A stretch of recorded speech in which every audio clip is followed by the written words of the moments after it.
Alhamdulillahirabbil alamin. Alhamdulillahi wa kafa wassalatu wassalamu ala Rasulillahil Mustafa wa ala alihi wa sahbihi wa man wafa. Asyhadu an la ilaha illallah wahdahu la syarikalah wa asyhadu anna Muhammadan abduhu wa rasuluh la nabiyya wa la rasula ba'dah, amma ba'd.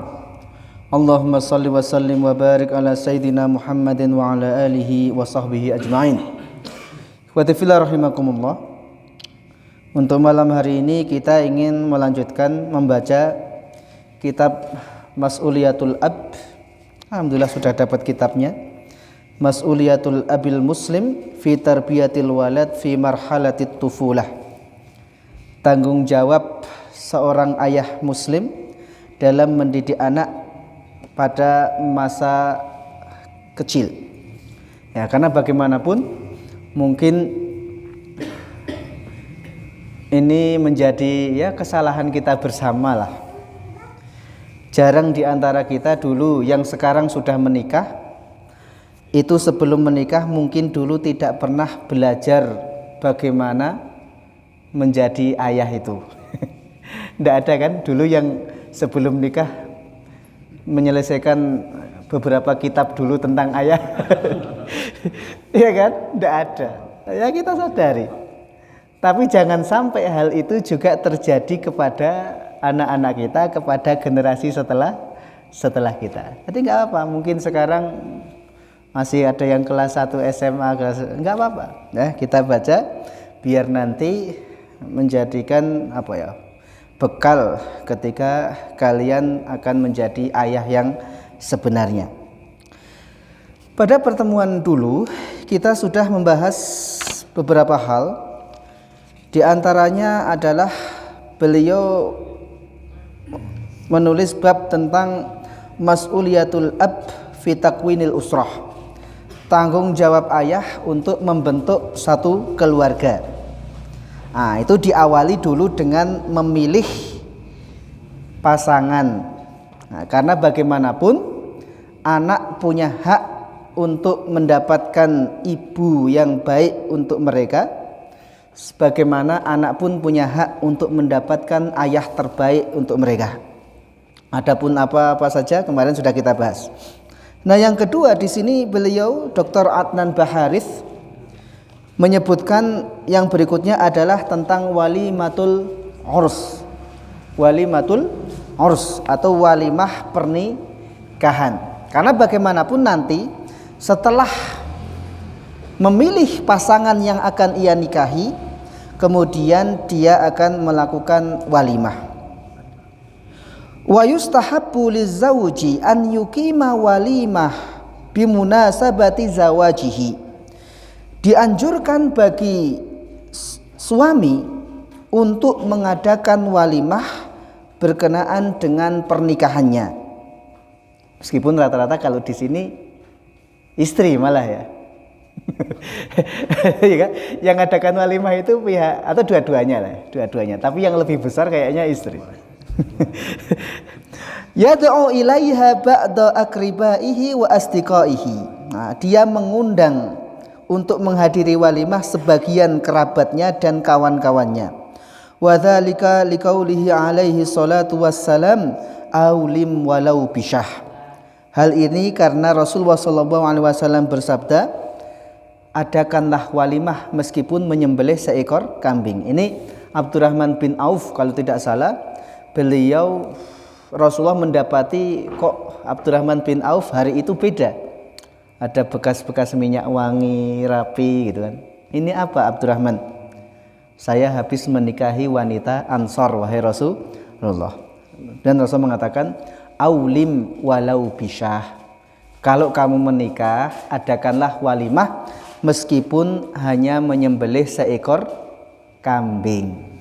Nah, itu yang nanti menjadi landasan bahwa seseorang yang menikah hendaknya mengadakan walimah.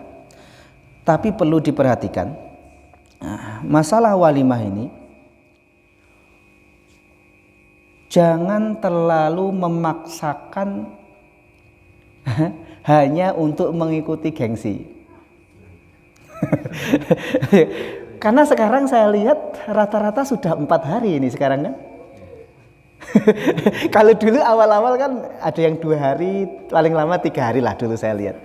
Tapi sekarang rata-rata Sungai Tanduk, Batang Sangir itu 4 hari sekarang. Nggak ya, Jumat sampai Senin itu umum sekarang. Jumat sampai Senin gitu kan. Ya artinya saya tidak berbicara apa isinya di situ, cuma ketika seseorang punya kemampuan untuk melakukan itu, mau ngundang makan-makan sebulan pun boleh enggak? Boleh aja. Sebulan tiap hari ngundang orang makan di rumahnya sekampung, silakan. Tapi yang sering saya dengar adalah ketika orang memaksakan diri, selesai walimah kemudian stres untuk mengembalikan biaya yang sudah dikeluarkan. Dia mengira uang hasil sumbangan itu akan bisa menutupi itu. Ternyata cuma dapat separuhnya. Nah, kan pusing sendiri. Nah, kadang pusing sendiri karena ulah kita sendiri. Nah, kenapa enggak mengadakan walimah seperti perintah Rasulullah SAW? Aulim walau bisyah. Ya adakanlah walimah. Kalau bahasa itu ya meskipun nyembelih seekor kambing, adakanlah walimah sesuai kemampuan. Nah, selesai walimah ya kita enak. Enggak mikir. Oke, mampunya ngundang berapa? 40 orang. Undanglah 40 orang makan-makan selesai. Umumkan, oh si fulan sudah menikah dengan fulanah, biar tidak terjadi fitnah. Selesai kan? Kalau 40 orang ya sepotongkan ayam habis berapa kira Pak Jumirin? Dibelikan ayam nek misalnya ya 40 orang gitu. 3 juta cukup Pak Dirin? Cukup kan? Cukup kayaknya enggak? Nah, makan selesai kan? Habis itu kita tenang gitu loh, enggak harus coba kalau kita memaksakan. Karena rata-rata berdasarkan survei di sini itu 70 juta kan sekali beralek katanya. Iya kan? 70 juta. Wah, itu kan berat. Dan banyak yang enggak balik modal. Iya kan? Balik modal kalau itu beralek pertama. Tapi kalau beralek kedua, ketiga orang sudah agak malas nyumbang. Ya kan? Dia belum beralek sama sekali, sementara nyumbang dia sudah 3 kali, itu kan? Ayo. Itu karena terlalu memaksakan diri. Kan? Coba semampunya, kan enak hidup kita. Hidup kalau sesuai kemampuan kita itu nyaman itu. Masalah orang ngomong apa-apa, loh nanti kalau ada sisa tanggungan utang kan mereka nggak nanggung juga, kita yang harus nanggung. Kenapa pedulikan dengan omongan itu? Kan? Wow, gini, ya udah ini kemampuan saya mampunya ngundang sekian orang. Selesai itu udah kemampuan saya. Kenapa harus saya maksakan? Toh kalau saya paksakan nanti saya juga yang harus nanggung gitu kan? Untuk apa? Nah, itu yang pertama. Yang kedua, ini yang mau walimah atau yang mau mengadakan walimah, belajarlah dari Abdul Aziz ibn Marwan. Abdul Aziz ibn Marwan itu kan anak gubernur. Abdul Aziz pernah meminta kepada bendaharanya, pesen, tolong siapkan 400 dinar kalau tidak salah, uang yang paling halal untuk walimah, karena saya akan menikahi wanita yang solihah. Abdul Aziz itu ceritanya melamar cucunya Umar. Masih ingat ya?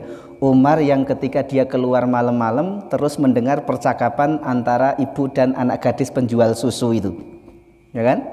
Di mana ibunya meminta anak gadisnya untuk berbuat curang, tapi anak gadis itu tetap kekeh bersikukuh tidak mau curang. Sampai dibujuk oleh ibunya, udah khalifah nggak tahu, tapi anak gadis itu karena keimanannya dia tidak mau berbuat curang. Umar segera pulang, dikumpulkan anak-anak bujangnya itu yang belum menikah, Ini ada wanita luar biasa, siapa yang siap nikah? Siapa? Kalau enggak ya bapak, bapak yang maju. Kalian enggak ada yang siap, biar bapak lagi yang maju. Enggak, ini bahasa tambahan aja. Kalau enggak ada yang muda-muda, enggak ada yang siap, ya udah yang tua maju lagi. Gitu. Lah ini ada anak luar biasa. Ini Masya Allah, ini anak luar biasa. Nah, baru kemudian salah satu anak laki-laki Umar itu kemudian menikahi wanita itu. Dari wanita ini lahirlah anak perempuan yang soleh, yang solihah. Ini yang kemudian dilamar oleh Abdul Aziz ibn Marwan. Tapi lihat, nanti dari pernikahan ini lahir orang yang luar biasa, siapa? Umar bin Abdul Aziz. Umar bin Abdul Aziz ibn Marwan. Ya benar ya, nanti cari lagi Abdul Aziz bin Marwan atau Abdul Aziz ibn siapa. Tapi jelas itu dari dinasti Umayyah. Nah, tapi lihat, keluarga yang menghasilkan Umar bin Abdul Aziz itu ternyata sudah diawali dari walimahnya itu. Abdul Aziz pesan kepada bendahara, tolong siapkan harta yang paling halal untuk walimah ini. Jadi sudah diawali dari situ, maka tidak heran lahirnya adalah Umar bin Abdul Aziz. Nah, maka yang akan mengadakan walimah atau bapak-bapaknya yang ingin mengadakan walimah, pastikan uang yang digunakan untuk walimah itu adalah uang yang diyakini kehalalannya. Nah ya, karena ini awal untuk membentuk keluarga. Kalau ibarat air yang jernih itu harus dipastikan sumbernya itu bersih. Kalau sumbernya sudah kotor, bagaimana mungkin mengharapkan air yang keluar akan jernih?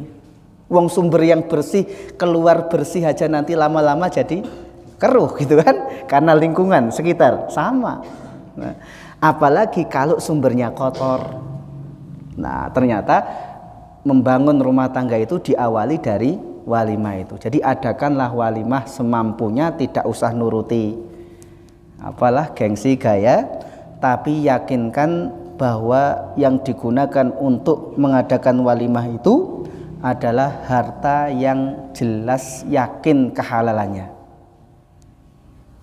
Ada cerita gini, Pak. Ini satu sekolah di Jakarta sana.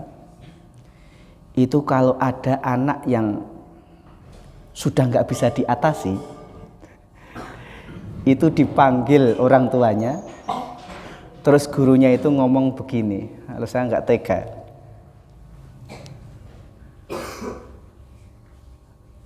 Apa yang bapak berikan kepada anak bapak? Kok anaknya sampai guru kami sudah nyerah semua? Itu langsung ditanya seperti itu. Yang bapak berikan ke anak itu apa? Yakin nggak bapak bahwa nafkah yang diberikan itu halal atau tidak? Karena kalau yang diberikan adalah nafkah yang halal, tidak mungkin anak kok sampai seperti ini. Kadang seperti itu. Jadi untuk mengawalinya itu harus dari situ dulu. Nah, yakinkan bersih dulu. Yang dibawa ke rumah itu adalah yang jelas-jelas halal. Kalau bawa ke rumah yang haram, yang syubhat, semua campur aduk, tidak jadi itu. Tidak jadi. Nah, itu ya. Itu yang pertama. Yang berikutnya, yang kedua. Nah, terus di sini juga beliau menyebutkan at-targhib fi talabil walad.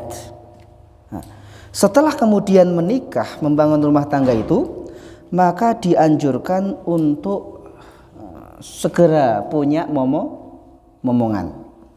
Nah, kenapa? Qala Rasulullah sallallahu alaihi wasallam tazawwaju al-wadud al-walud fa inni mukatsirun bikumul umam. Menikahlah dengan wanita yang penyayang. Jadi wanita itu sifat aslinya pasti sayang. Maka sebenarnya harus dihindari wanita bekerja di tempat-tempat yang di situ tidak memakai perasaan gitu. Karena nanti dia menjadi wanita yang tidak punya perasaan sama sekali. Ini bahaya. Kan? Apa misalnya pekerjaan yang tidak boleh pakai perasaan? Hakim misalnya. Ya, hakim persidangan. Hakim boleh nggak memutuskan perkara pakai perasaan? Ini kayaknya yang benar ini. Nggak boleh. Hakim itu harus tanpa perasaan. Karena hakim hanya memutuskan berdasarkan bukti. Meskipun perasaan dia yang jujur itu ini, tapi kalau buktinya lemah dia akan tetap kalah. Karena hakim nggak boleh memutuskan tak pakai perasaan. Ya kan?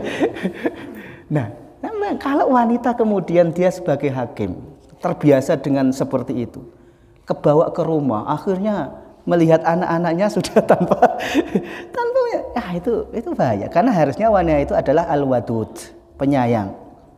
Penyayang. Misalnya ibu apa? Al-walud, dan walud itu banyak anak lah. Terus gimana tahu dia punya banyak anak? Berarti harus menikahi janda, Azwar. Yang sudah kan Rasul mengatakan nikahilah wanita yang penyayang dan banyak anak. Wah, berarti harus nyari janda yang anaknya ya silahkan, tidak apa-apa. Nah, cuma biasanya juga bisa dilihat dari keluarga. Nah, biasanya keluarganya itu anaknya banyak tidak. Nah, biasanya kalau saudara-saudaranya itu anaknya banyak, ya kurang lebih dia juga seperti itu. Tapi sekali lagi, kadang Allah menakdirkan lain, ya kan? Ada orang yang mudah sekali punya anak, tempelan tok jadi, gitu. Main sebentar jadi, misalnya. Tapi ada yang sampai berusaha berobat sana sini, Allah menakdirkan lain, tidak memiliki anak. Nah, itu takdir, itu takdir. Tapi yang jelas, Rasulullah SAW mengatakan, idza mata ibnu Adam inqata amaluhu illa min thalath. Kalau manusia mati terputuslah amal kecuali 3. Di situ Rasulullah menyebutkan wa waladun sholihun yad'u lahu. Rasulullah pakai kata walad. Kata walad itu sebenarnya mencakup anak biologis, anak kandung, atau anak ideologis, anak didik. Nah, bisa jadi orang mungkin secara biologis dia tidak punya anak, tetapi dia punya anak yang lain, yaitu anak ideologis, anak didik. Ya itu sama aja. Itulah kalau bisa bapak itu ngajar, nah, kalau bisa. Ya, semakin banyak ngajar berarti kan anaknya semakin banyak. Tidak cuma anak biologis, tapi juga ada anak ideologis. Tidak cuma anak kandung, juga ada anak didik. Itu anak kita. Nah, ketika kemudian mereka berdoa, maka tetap dia juga pendidiknya juga insya Allah dapat. Kadang seperti itu. Nah, jadi al-walud itu yang potensi anaknya banyak. Nah, dilihat saudara. Nah, cuma sayangnya ya sekarang masalahnya potensi anaknya banyak, tapi jarang yang mau punya anak banyak, kan gitu sekarang.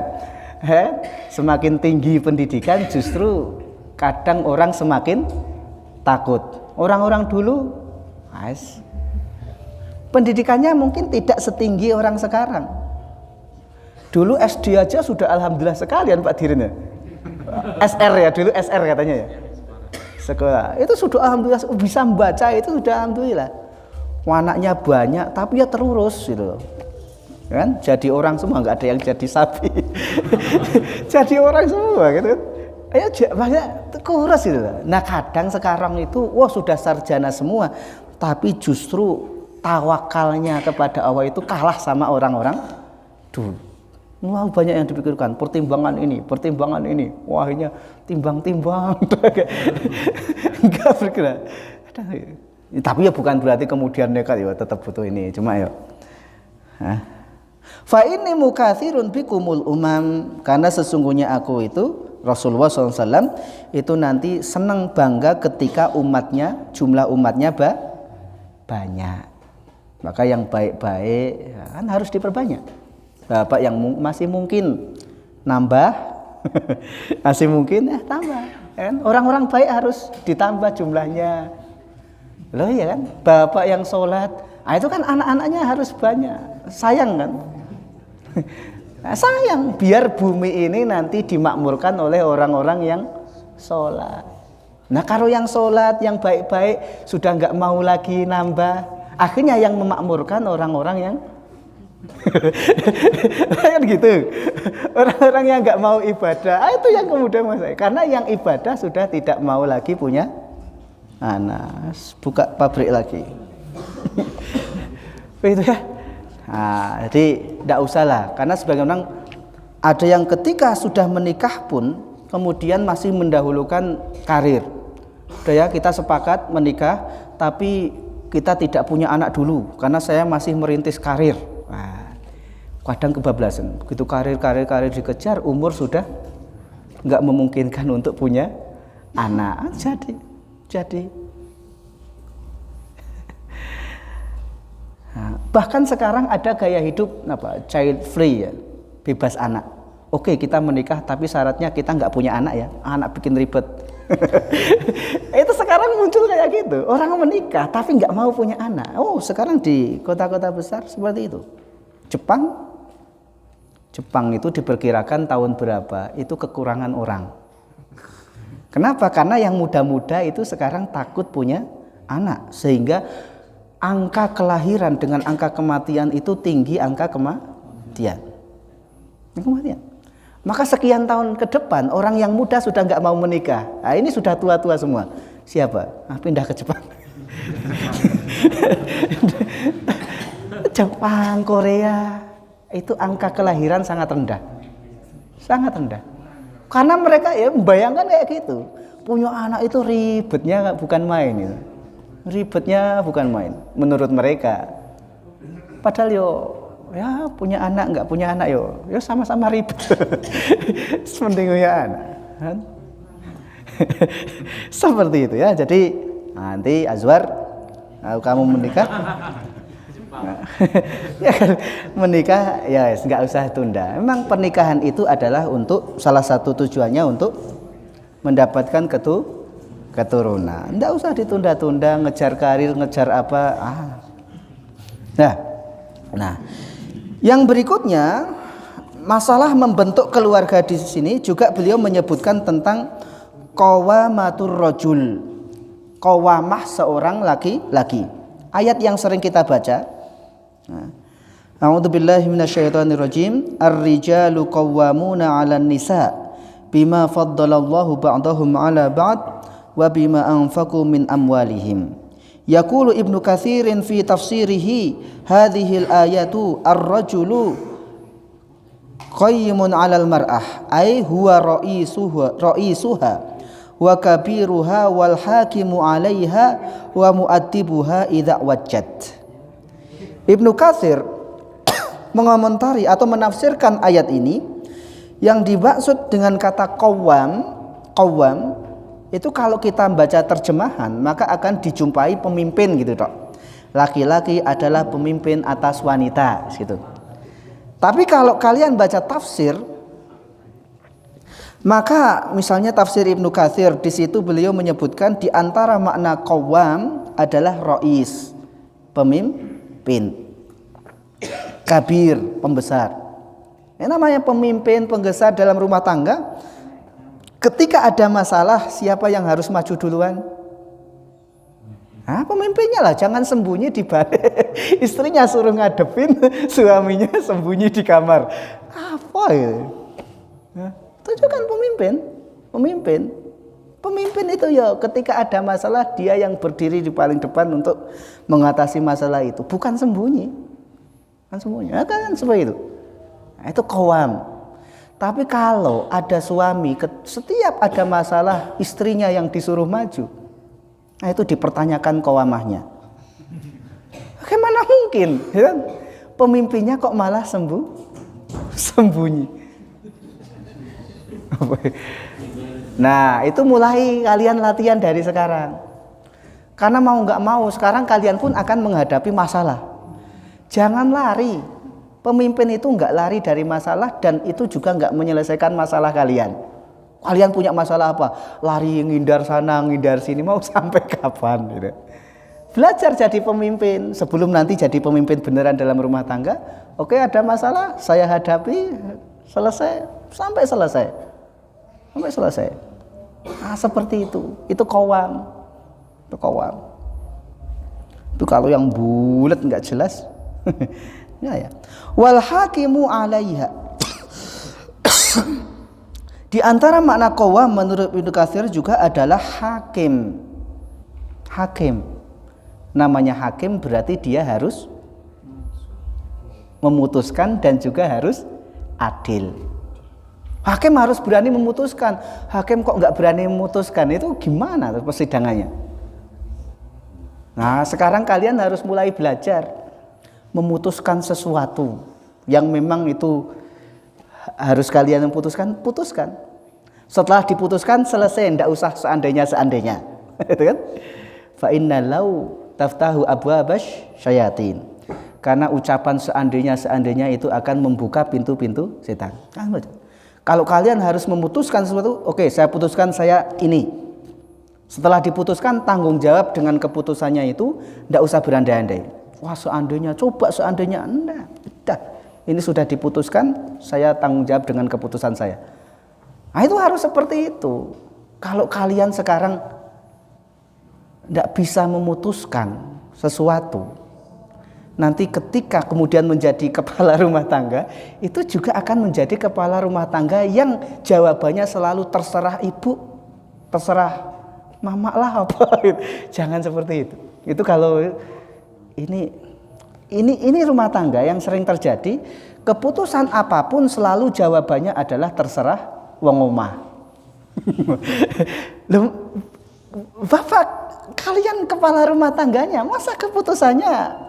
Ya memang orang istri itu kadang diajak untuk musyawarah, tapi bukan semua keputusan itu adalah terserah dia. Coba bayangkan, kalau seandainya, ada apalah, kemudian anak melihat jawabannya selalu sama. Suami ketika ditanya sama istri, Pak ini begini, kira-kira gimana? Suami jawabannya selalu sama, terserah ibu lah gimana baiknya. Sekali, dua kali mungkin tidak masalah gitu kan. Tapi kalau seumur hidup anak ngelihat seperti itu terus, kalau gitu berarti dalam rumah tangga itu yang memutuskan adalah ibu. Kalau nanti dia menikah, ketemu sama anak yang juga dididik di lingkungan yang sama, hasilnya persis sama. Hasilnya persis sama. Ya, kalau anak laki-laki dididik dengan seperti itu, ketika dia berumah tangga, nanti dia menjadi suami yang tidak bisa memutuskan, ragu terus senengnya.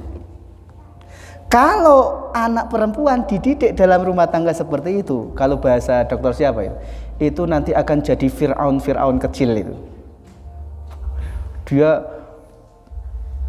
belajar dari ibunya, pokoknya yang ngambil segala keputusan di rumah adalah saya. Ini harus diputus. Karena yang memutuskan sesuatu itu ya kepala. Meskipun tadi perlu diajak kadang diskusi sama istri. Bahkan seorang ahli pendidikan itu sampai gini, kadang perlu direkayasa untuk menanamkan kepemimpinan dalam rumah tangga. Nah, beliau ngasih contoh begini. Misalnya, ketika dalam rumah tangga itu akan memutuskan suatu masalah, misalnya lah, anak minta tas baru misalnya. Anak minta tas baru. Ini suami istri mau mengajarkan masalah kepemimpinan dalam rumah tangga. Itu kadang perlu direkayasa, biar anak belajar sebenarnya yang pemimpin dalam rumah tangga ini siapa. Nah, beliau ngasih contoh itu gini. Si suami disuruh keluar, pergi dulu agak jauh kemana gitu kan, terserah. Nanti ketika anak bilang, Bu, kayaknya saya butuh tas baru. Nah, ibu tapi sudah kerjasama sama suami. Oh gitu, nah oke. Ibu telepon ayah, karena pemimpin dalam rumah tangga ini adalah ayah. Nanti keputusannya itu semua ayah. Kita belajar taat sama pemimpin. telepon suaminya, Mas, ini anaknya minta tas baru, kira-kira gimana? Terus terserah ibu lah, kayak gitu lagi. Nggak jadi, jangan. Oke. Meskipun sudah disetting. Ini tasnya apa sahabat? Tas ini, berapa harganya? Sekian. Kira-kira masih ada nggak uang untuk beli itu? Yo, harusnya ada yang lebih butuh sih gitu kan, ibunya misalnya gitu, di loudspeaker gitu kan, anaknya biar dengerin. Meskipun ini sudah janjian, itu dicontohkan oleh para ulama. Gimana ya? Ini kayak ada yang lebih butuh. Suami, oke lah, beli tapi mungkin yang harganya tidak segitu. Gitu kan? Harganya yang tidak segitu. Atau mungkin suami, tas yang kemarin masih bisa dipakai enggak? Oh masih. Ya udah, pakai tas yang kemarin. Apa ibu? Anak, pemimpin sudah bilang. Ternyata kita masih, mungkin masih ada kebutuhan yang lain. Yuk kita tas yang kemarin masih bisa kan? Masih. Kita taati pemimpin kita.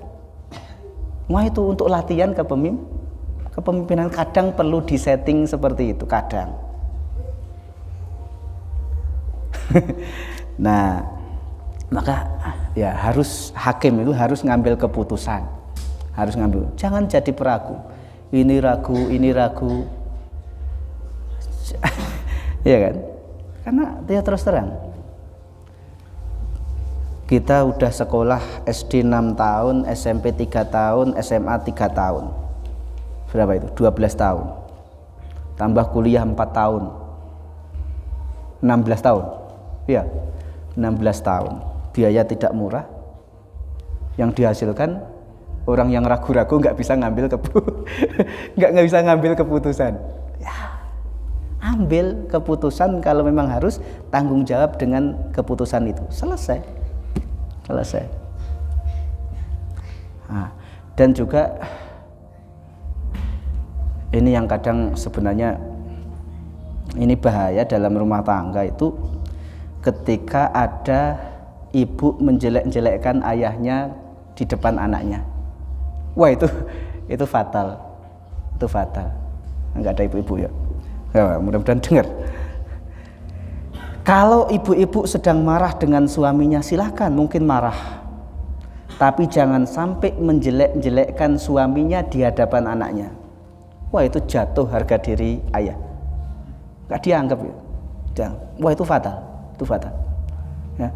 Silahkan dia marah, tapi tetap ketika di hadapan anak, bapakmu itu luar biasa, bapakmu ya, agar anak pun bangga dengan orang. Tapi kalau ibu sudah menjelek-jelekkan ayahnya, nanti bagaimana si anak itu? Nah, ayahnya sama sekali nggak bangga sama ayahnya. Wah, itu yang kemudian jadi masalah. Nah, Bapak, sebenarnya gini, kapan seorang ayah itu mudah untuk mengarahkan anaknya? Kalau bapak itu jadi orang yang dikagumi oleh anak. Semakin banyak sisi yang dikagumi, wah itu semakin mudah untuk mengarahkan anak. Wah, anak pulang bawa PR, ya ini ada PR bahasa Inggris nih. Apa bahasa Inggris? Wah, ini bahasa Inggrisnya ini apa? Oh, itu gampang gini. Ayah bisa bahasa Inggris. Itu satu sisi kan, Nanti anak bawa, ini bahasa Arab ya. Bisa juga. Ayah juga bisa bahasa Arab gitu kan. Wah, semakin banyak ayah menguasai bidang itu, anak semakin kagum, itu semakin mudah. Rasulullah pernah mukul sahabat kan, tapi ada nggak cerita sahabat dendam sama Rasulullah? Ada? Nggak ada. Kenapa dipukul tapi tidak dendam? Karena yang memukul adalah orang yang mereka kagumi. Tidak mungkin kita bisa dendam sama orang yang kita kagumi. Kenapa anak ngelawan orang tua? Karena anak nggak ada kagum-kagumnya sama sekali sama orang tua. Tapi kalau anak kagum, mau dipukul atau apa, anak pun, ini orang yang saya kagumi. Atau seperti itu. Jadi seperti itu sebenarnya. Kan?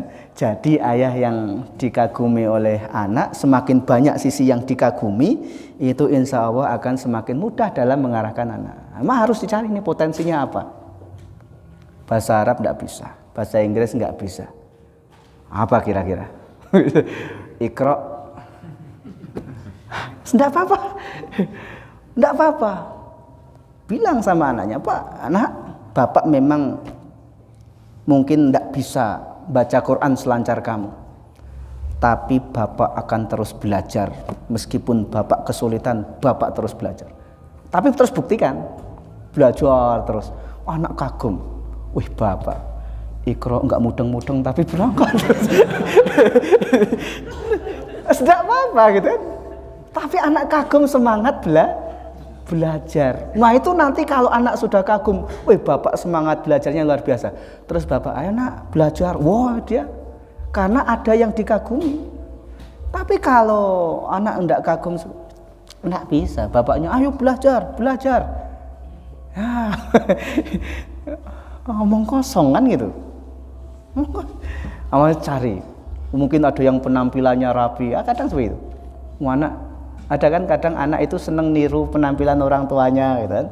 Nah itu bagus juga dari sisi itu. Nanti tinggal diperkuat sisi-sisi yang lain. Oh bapak itu kalau kerja itu luar biasa, ngelihat bapaknya kerja untuk kebutuhan keluarganya, kagum sama bapaknya. Wih bapak luar biasa, ya kan? Untuk kebutuhan anak-anaknya, keluarganya, sampai pontang-panting. Kagum ya. Jadi semakin banyak yang dikagumi dari sisi ayah, insya Allah nanti akan semakin mudah. Yang jadi masalah tadi, sudah nggak ada yang dikagumi, ngamuan, nggak jelas. Anak pun kadang nggak paham, ngopo bapak marah-marah, nggak tahu alasan marah itu, kadang nggak tahu gitu loh. Nah ini masalah.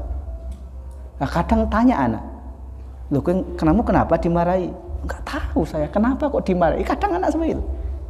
Nah, tapi kalau komunikasinya baik, kadang orang tua belum ngomong baru dilihat pun anak tahu. Oh ini tatapan marah, ini tatapan nggak marah. Itu anak sudah tahu. Sekedar dilihat.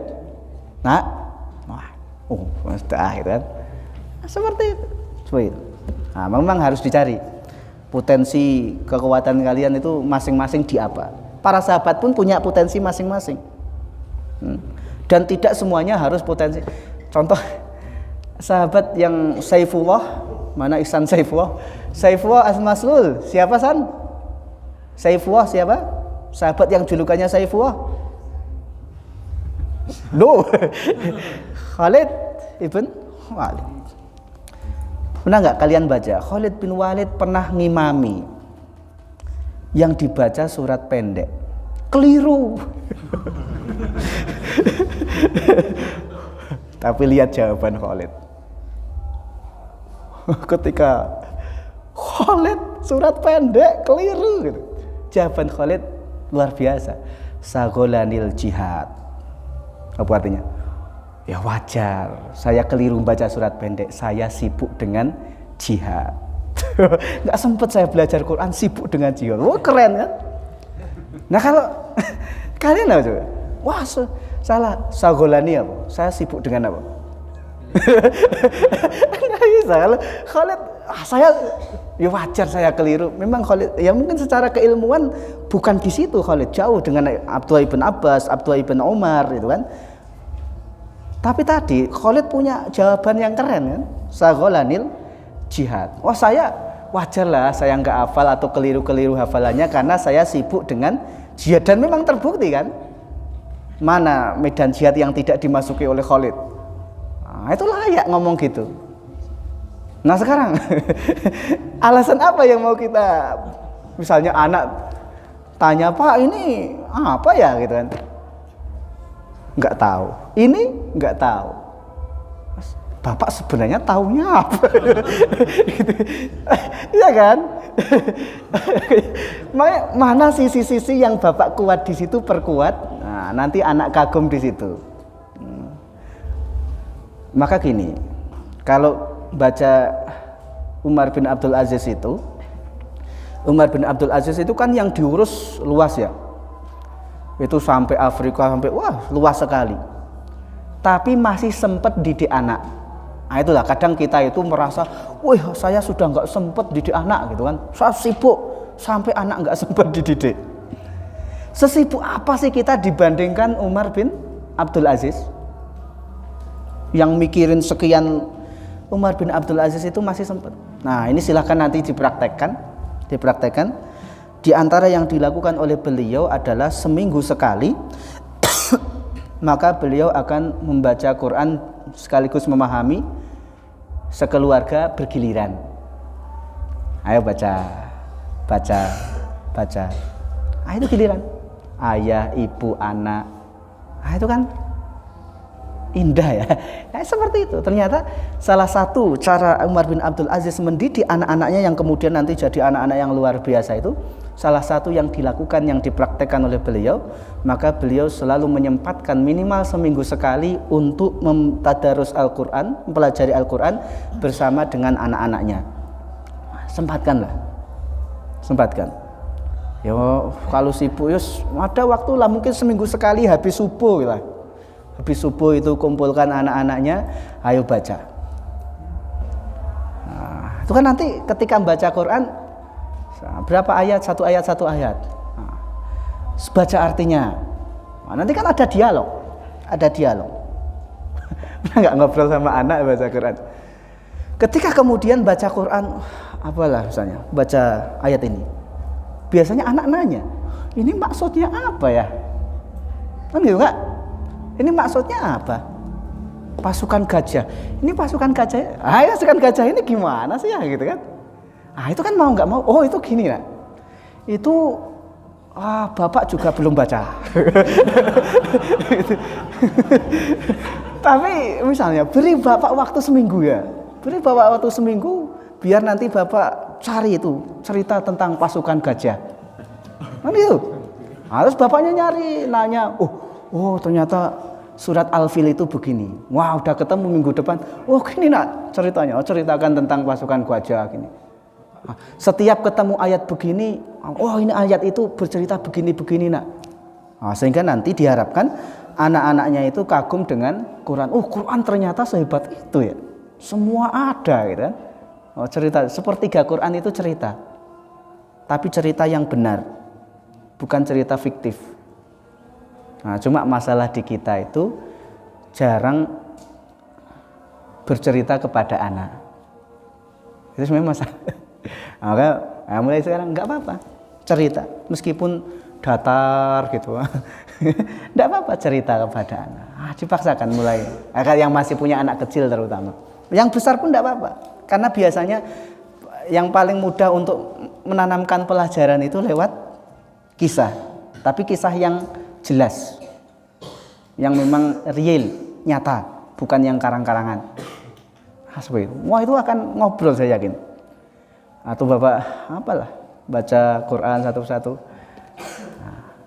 Atau mungkin direncanakan. Dimulai dari surat apa? Ini surat An-Nas. Bapak nyari-nyari tuh. Kira-kira surat An-Nas yang bisa saya kaitkan, masukkan ke anak apa ya? Wah gitu kan. Atau tanya gitu kan. Nanti setelah membaca, ceritakan. Tidak usah lama-lama, semenit 2 menit jadi. Tapi ada dialog dengan anak. Tapi kalau diem, semuanya diem, kan? Itu ya tidak bisa. Dimulai dari itu. Ya minimal membaca lah, Tapi saya bacanya masih nggak lancar ya. Terus terang sama anak. Nah, bapak yo harap maklum gitu. Bapak minta maaf gitu kan. Dulu yo bapak pas TPA itu ya harus kadang disuruh ngarit sama kadang baru sekarang bapak itu mulai belajar. Tolong maaf bapak ya kalau nanti baca Qur'annya itu tidak sebagus kamu. Tapi bapak janji bapak akan terus belajar. Tapi buktikan jangan ngomong tok. Belajar terus. Itu nanti ngobrol lah, terjadi ngobrol. Karena kadang terutama bapak itu nggak tahu mau ngobrol apa sama anak. Sama-sama di ruang tamu, diam sama diem. Loh, kenapa nggak ngobrol? Anak, kalau mantu mungkin ya, sungkan-sungkan itu kan. Tapi kalau sama anak, akhirnya ngobrol. Apalah diobrolin itu. Nah itu salah satunya itu tadi baca Quran itu kan. Kalau anaknya sudah bisa baca Quran, nah, kita ini persiapan dulu. Persiapan nanti yang akan dibaca kira-kira surat apa. Oh, kira-kira yang bisa ceritakan tentang surat ini apa. Ah, seperti itu. Ya, alam bisawab. Jadi sampai kita belum selesai, enggak apalah. Mau dilanjutkan pada pertemuan berikutnya. Kita tutup dengan hamdalah dan doa kafaratul majlis. Bismillahirrahmanirrahim. Assalamualaikum warahmatullahi wabarakatuh.